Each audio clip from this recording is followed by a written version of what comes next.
How do we introduce ourselves, Ashley? We've never had to do this before. Hey, this is Ashley McBryde. Hey, this is John Osborne, or Brothers Osborne. And you're listening to Walking the Floor.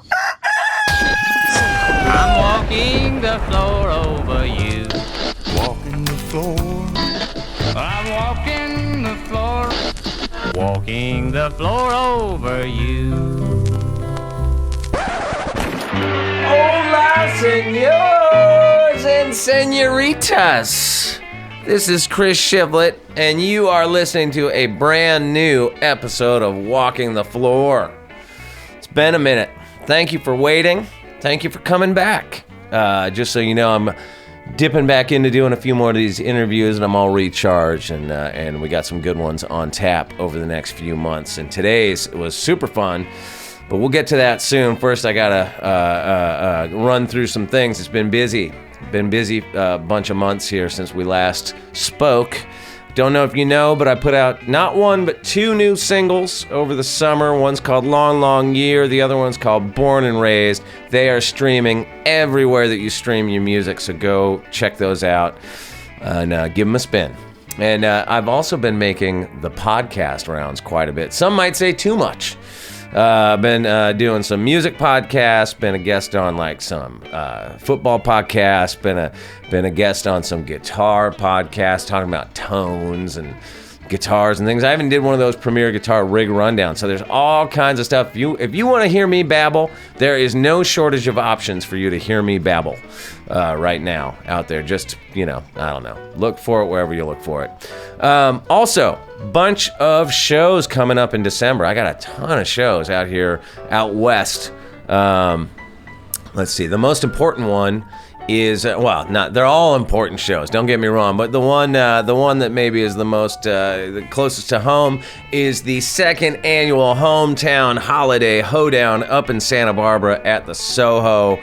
It's on December 15th. It's with my good friends Nerf Herder and Logan Livermore, and gonna try to get some special guests to come up and sit in, and we're gonna have a really fun night. December 15th. Go get your tickets. But if you can't make it to that one, how about Tempe, Arizona on December 3rd? We're opening up for Social D. We're also opening up for Social D in Anaheim on December 8th. Then I'm going to do a solo gig at Venice West on December 10th here in Venice, California. And then we got a nice little run. Santa Cruz, Moe's Alley, December 14th. Then Santa Barbara at the Soho on the 15th. Then we go out to Yucca Valley to Aubar on the 16th of December. Then cap that little run off December 17th out in Las Vegas. Yes, once again, opening for Social Distortion. Then another Social D gig on December 28th here in Los Angeles. So lots of shows, and been talking to my team about getting out to some other places too. So stay tuned, but in the short term, go get your tickets for all that stuff. And you ever notice when I do post about doing some shows, pretty much like 90% of the responses are like, why don't you come to Poughkeepsie, come to Brazil, etc., etc. I know, I want to go everywhere, but give me time. It's hard and it's not cheap, and let's be honest, I'm not popular. So there you go. It's your fault. If you make me more popular, I'll come everywhere. How about that? That's the deal. All right, let's do some. Let's pay the bills with our good friends Zounds.com. You know Zounds.com, and they know that everything is costing more these days. So don't let increased costs prevent you from owning the gear you want. Buy your gear from Zounds using one of their easy monthly payment plans, and of course, the nice people at Zounds have fast and free shipping on every single order. So Zounds.com. That's two Z's. Two Z's Zounds. Two Z's Zounds. All right, let's get on over to today's interview.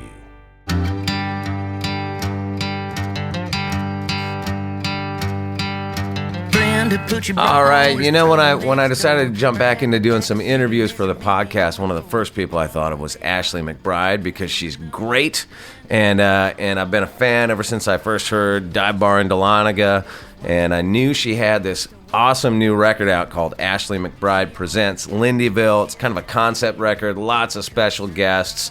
We get into the whole making of that in this interview, and she'll tell you the whole story. It was produced by my pal John Osborne from Brothers Osborne, and we got him in on the interview as well, which was super fun. And we actually start with John while we were waiting for Ashley to jump on the call, and he is, of course, talking about Maryland. The joys of Maryland. So this is Ashley McBryde and John Osborne on Walking the Floor. Knock out the cable. Old suntan city won't look quite as pretty when Tina puts that ass through a table. Yeah, it's funny going back. I have the same feeling of like, I'll never forget it. You know, when I go, it's just a different vibe. You know, living in the South is great in a lot of ways. The people are awesome in Nashville, as we all know. It's really, really great. But you go up to Maryland, and it's kind of like this like dichotomy of like northern people and southern people. So like right in the middle, and they kind of they're like good people, but they also bust your balls. And I fucking love that, you know? Someone put it the best way the other day. It's like southern people will see you with a flat tire and go, "Oh, bless your heart, I'll pray for you." Whereas northern people will see you with a flat tire and go, "Oh, you fucking idiot. Get the fuck out of the way. Let me change your fucking tire for you, you dumbass." That's like my kind of people. Love that shit. Well, people in California just drive by. So, they just drive right by. Yeah, they don't get you. Yeah. Hey, Ashley, how are you? Ashley, hey, I'm good. Hi. All righty. Well, let's just jump right into it. I'm curious how you guys connected. I know you've both worked with Jay Joyce over the years, and I was wondering if it was through that or if you guys were just friends, you know, around town outside of that. Like, how did this working partnership come to be? Well, I could say that I know the first time I was introduced to Ashley was in our manager, John Pietz's office in the old building. And he's got such great taste in music. So whenever he goes, "Hey, I want to play you something. Do you have a second?" I always have a second. Even if it's going to make me late to my next meeting, I will definitely sit down. And he played me a few of Ashley's tunes. This is right before they started working together. I think he wanted to get some feelers. And I was like, holy shit, this girl is special. I mean, the thing is, in music across the board, there are a lot of great singers, there are a lot of great songwriters, but there are very few special ones. And it immediately sounded special, you know, and it sounded familiar but fresh all at the same time. And I, you know, being in a band that's signed to a boutique management company, you're like, we don't want anyone here, you know, we want all the attention. And after hearing it, I was like, this girl is badass. Like, I would be a fan of hers if I wasn't even in this town. So it was love at first listen for me, Ash. I don't know if you knew that or not, but there's my little love story for you. I did not know that. I just knew that the way I got to meet you was through Pete's as well. And back when I was still driving in my own truck, to do acoustic opening slots. That was part of that journey was with you and TJ. I can't remember the first place that we played. I remember what it looked like. I think it was up in Pennsylvania somewhere. But do you remember that? It was like a crazy looking speak. Yeah, it kind of looked like this behind me. Everything was like cedar wood, and I remember it being a really huge room. And I'd already heard your music through John, but that was the first time I got to hear you sing. And to be able to sing in front of a crowd, especially our crowd, they're there to hear some music. We're a loud band, and you got up there with an acoustic guitar and absolutely crushed it. It was very obvious at that moment that you're going to have no trouble. You're going to be fine. You know, it's interesting because Ashley, I hadn't listened to your really early stuff. Uh-oh. Did we just lose Ashley? Sounded like her signal was a little wonky. Yeah. While we're Chris? What's that? What's that? You rocking the pedal steel? That was one of my goals over the summer since I was home, was to finally dust that thing off and learn how to play it. And you know, I spent a solid several weeks, giving it the old college try. I'm not going to pretend. I don't know what's happening. It's all good. Yeah, we got you back. Hard. It's a bear. I've tried the same thing. I'm like, okay, I'm done. Yeah. I've been, I've got, it's funny you ask, because I have my, how to play pedal steel. Yeah, hell yeah. DVDs. Yeah, it is. It's Bruce that one. Boughton, he lives down the street from me. I see him all the time. I know that dude a little bit from awesome. Just random stuff. Yeah, he's great. But I got a bunch of I got a stack of them over here. How to play the Ralph Mooney style, all that shit. And I have not figured out how to play the Ralph Mooney style just yet. Anyway, Ashley, you're back. What I was going to say was, it's interesting, John was talking about your early stuff that he heard when he first got turned on to your music, and I hadn't listened to your earlier recordings until I was getting ready to do this interview. I know the stuff from the hit records and forward, but I was listening to it yesterday, getting ready, and I was really struck by how together and realized it was. Like, that does not sound like new artists still figuring it out. It sounds like coming out swinging. Thank you. I'm glad it came across that way. There was an EP that I did early on, where I wrote all the songs, but they weren't all songs that I wrote for myself to sing.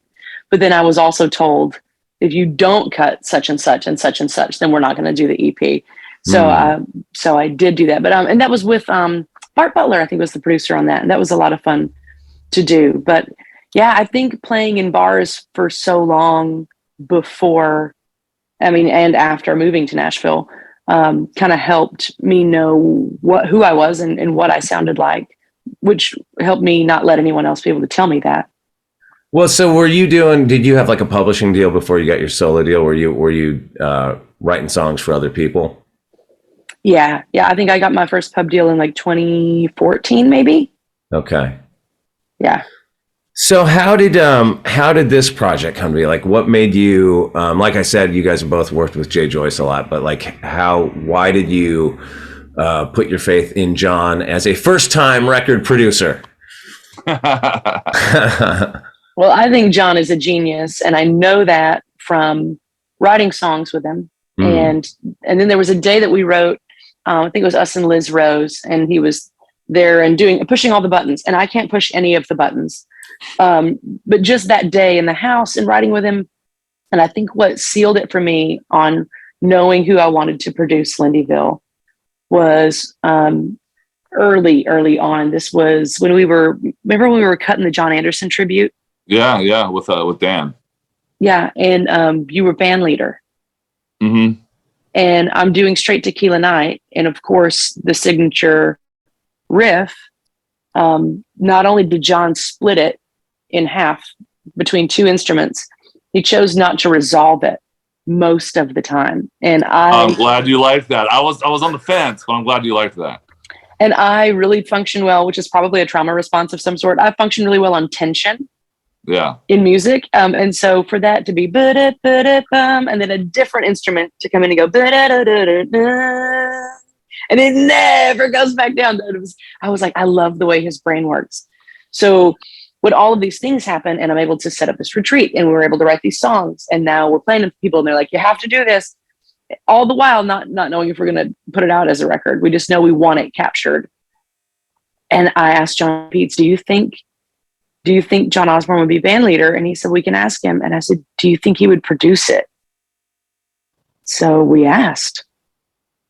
Honestly, the initial ask from Ashley was like, do you want to be band leader on this session? I was like, hell yeah, absolutely. I mean, it was Ashley and then just a lot of not only my favorite writers, but favorite people doing this project, of who I've worked with in several other capacities.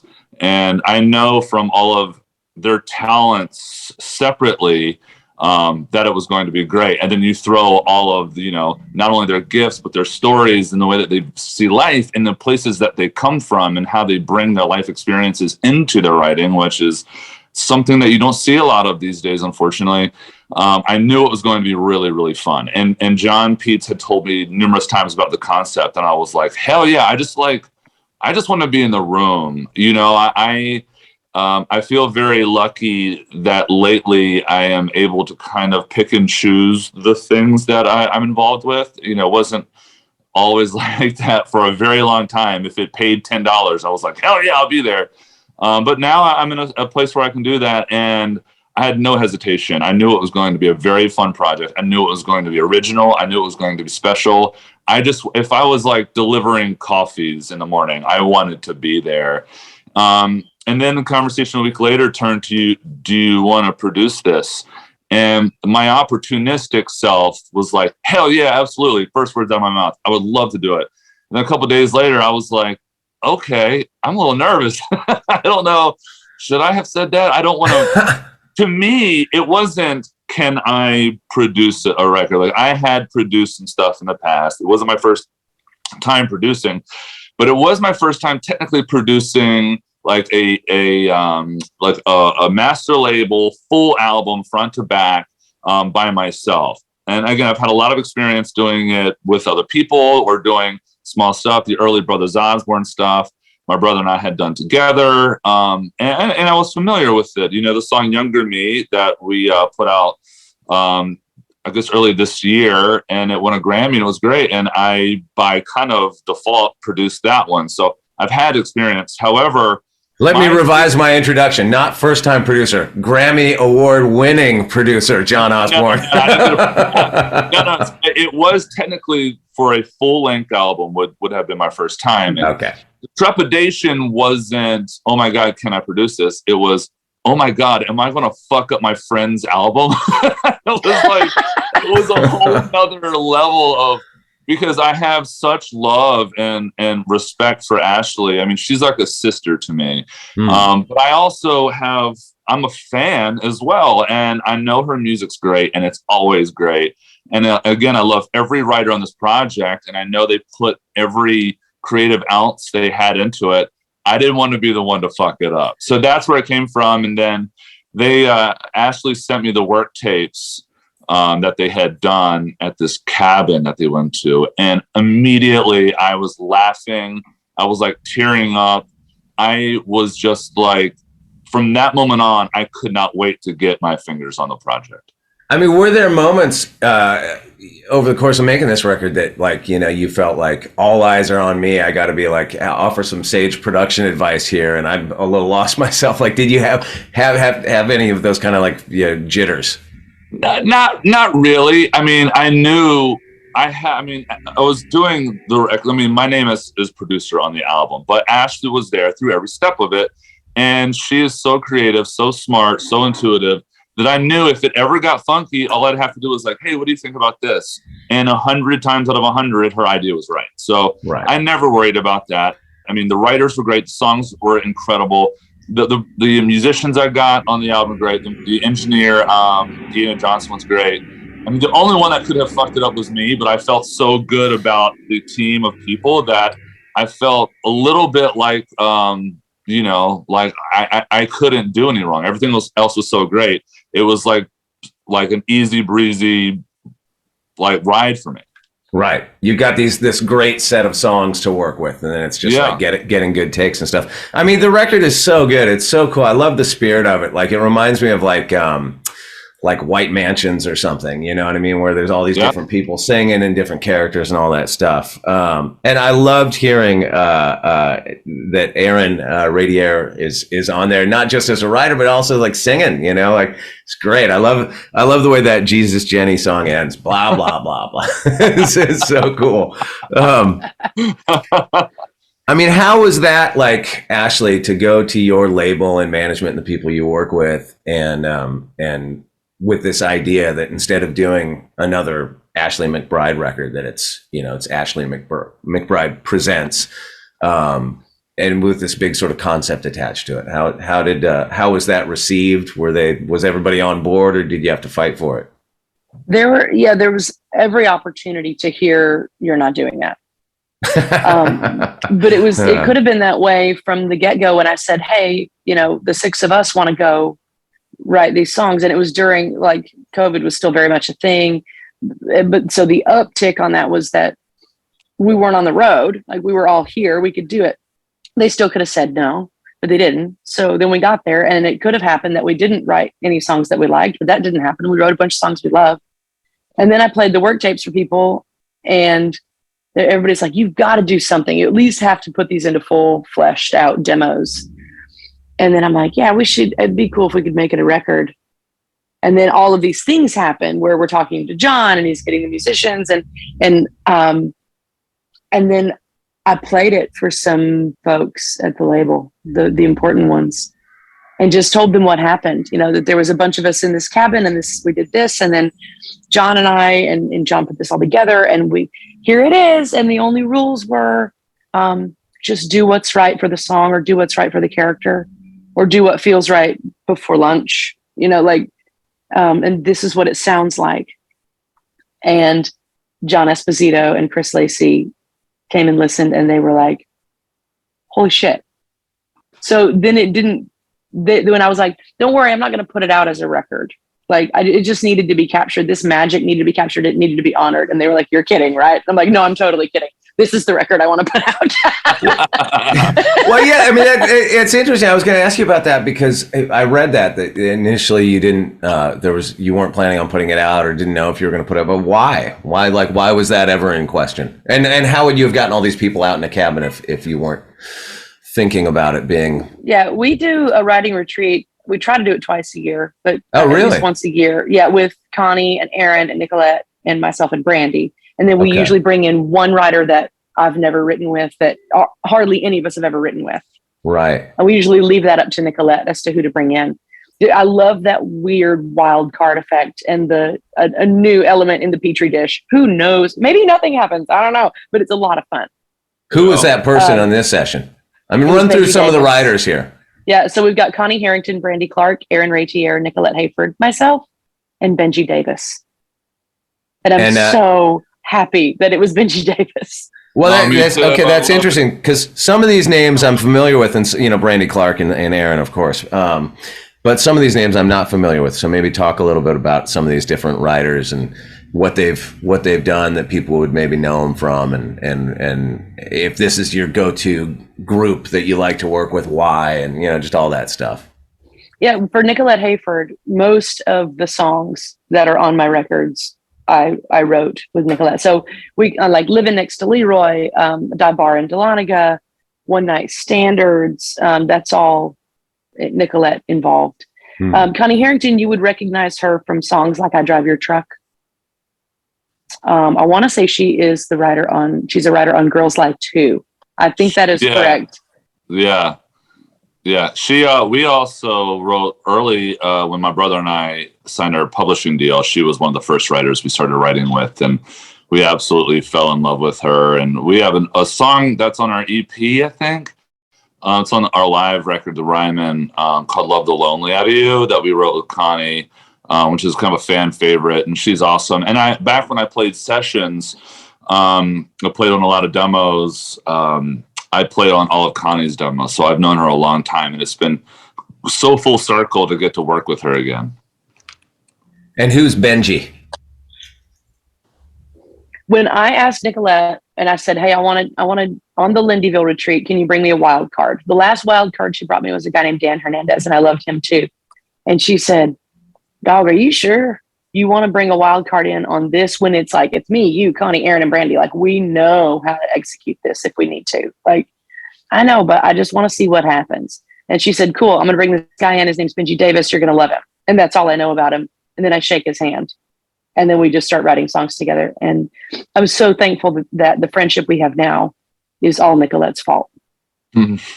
I mean, have you ever had the experience where you bring in the wild card and you're like, oh man, why'd we bring this Yahoo in? Oh yeah, well, that's what they call it, the wild card. You never know what to expect. I think I've been the wild card in a few writing sessions before. I was about to say, sometimes I'm like, I've been like, oh, it's me. Like, yeah. Are you familiar with the phrase, what else you got? Yeah. Yeah, that's cool, but I don't know about that one. I mean, what do you do in I've never been on one of these retreats with that many writers. Like, what do you do when you're stuck on an idea, or do you just never get stuck with that many people throwing around ideas?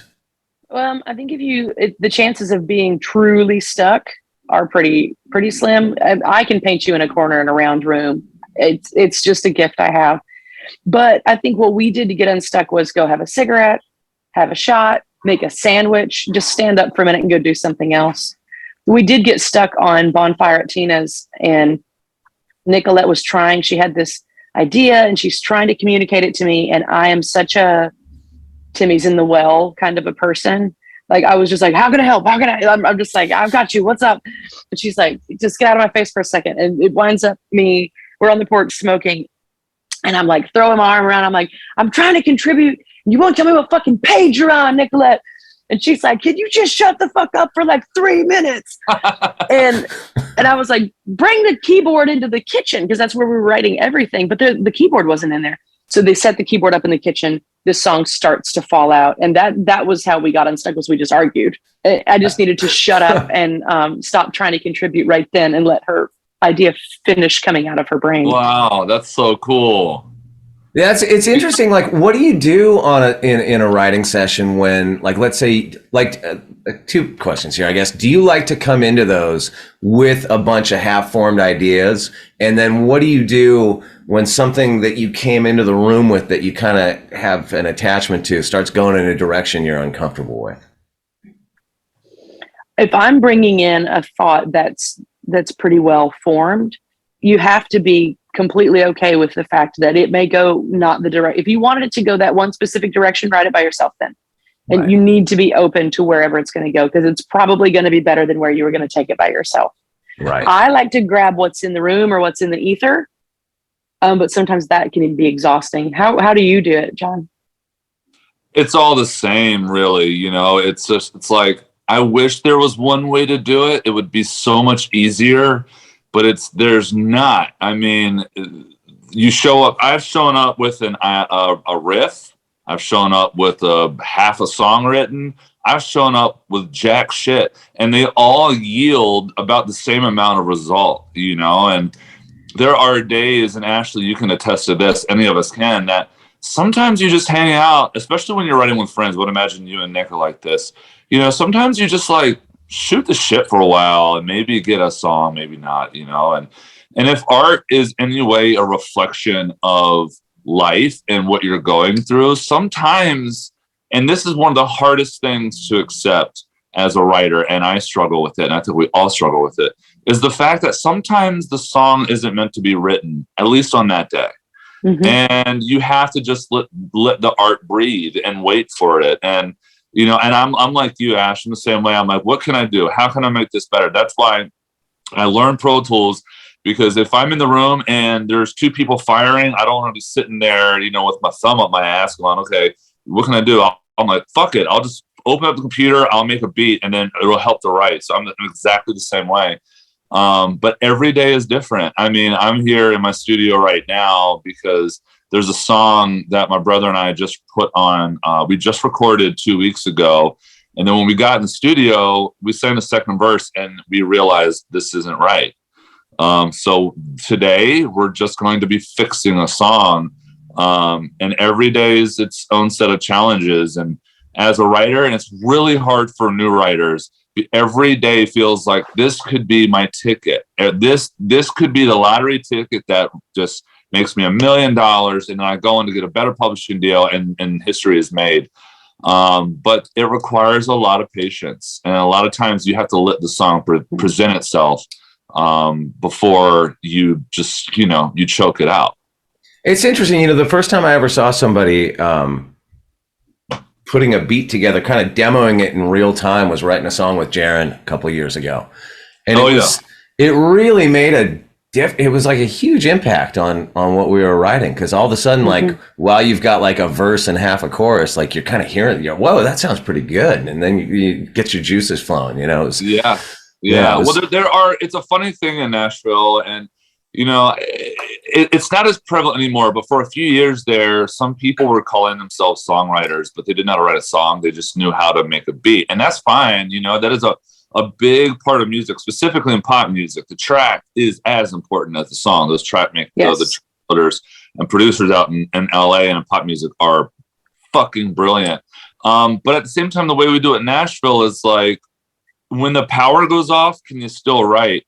And Jaron, there are a few producers that can absolutely do it. I mean, Jaron has no issue writing a song just an acoustic guitar. Jesse Frazier is an amazing producer behind a computer, but if the power went out, he could easily write a song. So those guys are like double threats. And I'm not saying I in any way can sit there and make a track like that, but to be able to do it, if anything that just greases the wheel a little bit, can pay dividends. I think this record really captures, since we're talking about sort of modern songwriting technique, I think the album is a really nice balance of classic country vibes. Even the instrumentation, you don't hear a lot of pedal steel and stuff, and in mainstream country music nowadays, like but with modern touches too. Like it really kind of hits that balance nice, especially like all those like the I don't know what you call them, but like the transitional songs, like they're the commercials. You could Ronnie's Pawn Shop, right? Yeah, it reminded me of like the Who or something. It was, I mean, that's obviously not a country reference, but it was so. I want to hear a whole album of those, like the whole, like the complete versions of those songs instead of just the little brief ones.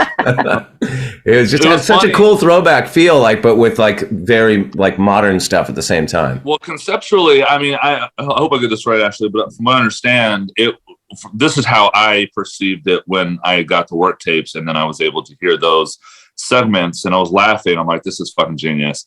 But in my mind, I was like, okay, what I wanted the record to sound like, not exactly, because it's not chronological and it doesn't happen in a day. But if you were driving through this random town of Lindeville and you just like popped on local radio, and then that's what you heard, And so there are little snapshots of the town. The song starts with Brenda, Put Your Bra On. Granted, it's not like in the morning, but it sounds like, to me, it sounded like, okay, the day's starting and some shit's going down in this town. It's going to be really fun. Hang on.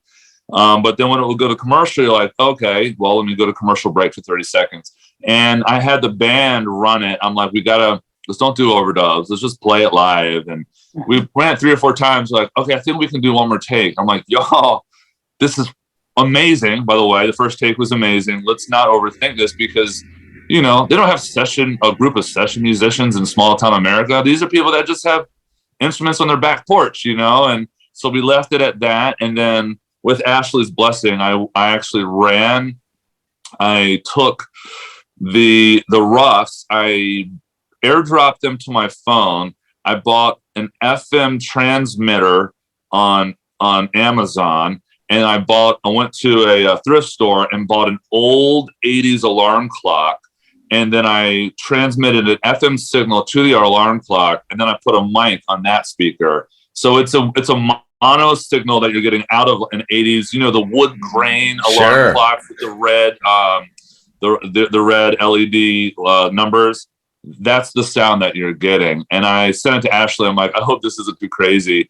And of course, she's crazier than I am. So she was like, fuck yeah, let's do it. Well, that's why you're Grammy award-winning producer John Osborne, right there. That's right. There's a caveat to that. It was for country duo performance. So it wasn't for the, it was just by default. It's in the same way that Kendall Marvel. It's in the same way that Kendall Marvel goes, yeah, I'm a Grammy songwriter. Like, well, technically you're a songwriter on a Grammy performance. That would have made me a producer of something I got a Grammy. I like that you slipped in a dig to Kendall on this interview. He'll love it. Good job. Love that. And as far as choosing sounds for those jingles, which by the way was one of the ways we got unstuck. Was we would go outside and smoke, and that's when jingles would happen. But I was telling John, like where I grew up, there were 2 radio stations. There was a country station out of Thayer, Missouri, and there was an oldie station out of Hardy, Arkansas. Neither were very big. And if you did a jingle, it would be like the high school choir director or the band director, or there was this bluegrass band that played at the gazebo downtown. It's like a tourist trap, like antique mall canoe rental situation, kind of a town where I grew up. And the Chubby Chiggers were the bluegrass band that would go and play down at the gazebo. And that's who you're going to call, right? Because the radio guy's going to be like, oh, yeah, what's his name? Plays banjo. We'll get him up here. In fact, the lady that groomed dogs where I grew up, her name was Denise, and I hope she's in good health, was such a gifted, operatic, classically trained singer. Really? And she had this, I don't remember if they were a trio or if they were a quartet, that they would do the talent shows and stuff around town and perform at the high school, like during whatever, like pep rally or whatever. They would come in and do like 30s and 40s style. Like, and that's what became Forkham Family Funeral Home. And so I'm telling John, like, this is how it would have been in my hometown. And also the funeral home, I think, needs to be mostly a cappella and needs to sound like, Boogie Woogie Bugle Boy. So if I'm hearing you, Ashley, what you're saying is, if you go, for the young people listening out there, if you go study classical singing, you can have a wonderful career as a dog groomer. Absolutely. That is accurate. You'll make a lot more money as a dog groomer. Think about how you're spending those music school dollars, kids. I was going to ask you like where the characters come from, but I think you kind of just answered it, Yeah, I think they're people we knew, like, because Nicolette's from a really small town in Florida, and Aaron's from Kentucky, and Brandy's from like the Northwest, which is a whole different animal. I think there were people that we knew growing up, or people that we've had to become at different times in our lives, especially when it comes to Jesus Jenny, which I'm not a writer on that song. I did ask that Aaron make sure that, because it just belongs on Lindeville. And that's a real person. And while I was doing an acoustic performance of it recently, we filmed it to put it out. And when Aaron does it, you are concerned for Jenny, but you also are able to laugh at her with him and be frustrated at her with him. And when I sang it, just picking it the way I would pick it and delivering it the way it comes out of my mouth, if I try to phrase it the way Aaron does, I'll sound like I'm trying to do that. So I just thought I would sing it. And that's when I realized that I've been Jenny for like years. Oh, wow. Dude, yeah, I mean, full on crying in my living room going, do you know, and it's settling into me now, how many people have gone, I hope she gets home okay. Fucking, I mean, mind blown. That is wild. We all love you, Jenny. Right? So yeah, I feel like we need Aaron to step in right now. Yeah, like somebody needs to come hug me. But that's where those characters came from. They came from every trailer park and every high school parking lot fight you ever watched. And then sometimes when you've been like, wow, I remember that one time I drank too much for like 6 years. Or for 20, as the case may be. Right. Yeah. Who's absolutely. Aaron on this record, Aaron in general, I mean, for those that don't know him, I feel sorry for you because he is an awesome human being and he's immensely talented and he is a prototype. Thank God. I don't think that the world could handle more than one Aaron Ratier, and he's bad, but he's just so badass. He's so funny. He's so talented. He's so easy to get along with. And the way that he delivers the songs. And I wanted to capture, there were so many great performances in the work tapes. I just love the way that Aaron sounded when he was playing guitar and he sang the song Jesus Jenny Down. So I had him tracked out live with the band. So him playing and singing, that's all live. And he has such the song, like you were saying, Ashley, it's actually a very sad song. Like it is sad. It is. Like, down to the bones of it. It's sad. It's unfortunate, but he has such a way of delivering things that he just puts a smile on your face, and he kind of reminds you that everything's okay, even if it's sad, even if it's something you should probably worry about. Life is still just a little bit funny. There's always this. The chorus has to have like a positive twist on it. You can sing about some dark stuff, but there's got to be a happy ending. Gets all Oprah Winfrey in there somewhere. You know what I mean? and I always enjoy it when people just let the ugly hang out. For all the world to see. Which Aaron so magically does. I mean, just listen to John Prine. It's just listen to Angel from Montgomery. The chorus doesn't make it better. The chorus actually, in a way, makes it sadder. But he has such a way of delivering it where it just feels good, and it just doesn't. take itself so seriously, but it's honest all at the same time. Yeah, it's interesting. The way that I met Aaron was when I made the first record I made with Dave Cobb. He said, "Hey, you should come out here a couple days early and write with this guy that that's through my publishing company or whatever." And I did, and I had never met Aaron before, and Dave just basically stuck us in a room together, and I sat there for like 3 or 4 days before I made the record, just writing songs. And I'd really never written. I'd written with a couple of songs with other people, but I had no experience in the whole like co-writing thing at all. And it was almost like, that made such a huge impact on me, just his approach. It was almost like a master class in songwriting, Yeah. And then we got a bunch of songs out of it, But just like the way that he would sort of think about how you structure everything, just turned me on to ideas I just, as a songwriter, never thought about. And I feel like had like it was like a left turn for me. Yeah, he's brilliant. Yeah. So, this whole, speaking of songwriting, this whole thing this whole record and preparing for this interview, I feel like has been kind of a masterclass in songwriting, looking at all these great writers, but the main one being Dennis. How do you even pronounce his last? Is it Linde or Linde or? It's Linde. Yeah. Okay. So like I looked at that and I thought, I've never heard of this guy. And then I look at his credits and I'm like, oh, I know. Yeah. Burn in Love. I am actually quite familiar with this man. Burn in Love at 17 by himself. Really? Holy shit.